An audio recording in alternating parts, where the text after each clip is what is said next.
So as a review, if I'm side bending him to the right at OA, which way is the atlas moving? To the right, yeah.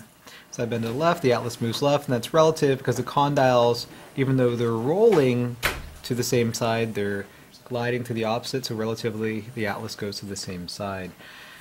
So if you had difficulty actually palpating the lateral mass, if you side bend to that side under normal conditions, it's actually supposed to stick out a bit more.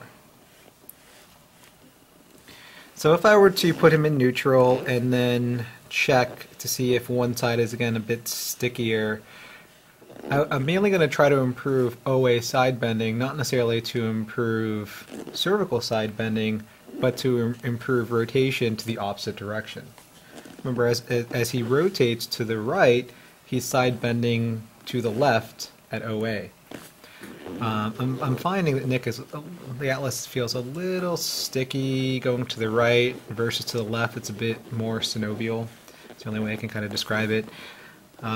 So if he's actually having a little difficulty moving the atlas to the right, I need to do a medial glide to the left lateral mass. So again, contact point is second MCP, so the medial portion of the second MCP.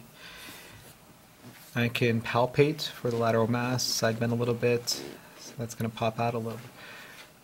My stabilizing and cradling hand is going to go around his chin.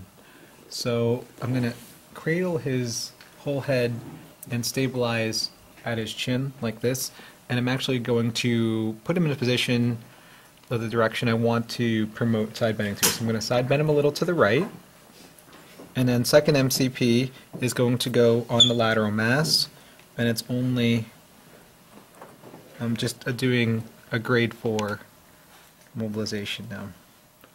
So you can just do this for a minute or two. It shouldn't really take that long. I've done it also with mobilization with movements like that. If his atlas is restricted going to the right, it's going to want to kick into me as I'm actually side bending him, and I'm kind of preventing that and pushing further. And you can see I'm also adjusting my forearm in the direction of force as I actually change the direction of his side bending. But traditionally the technique is taught like that. Then you recheck side bending to the right, which would have also have improved rotation to the left.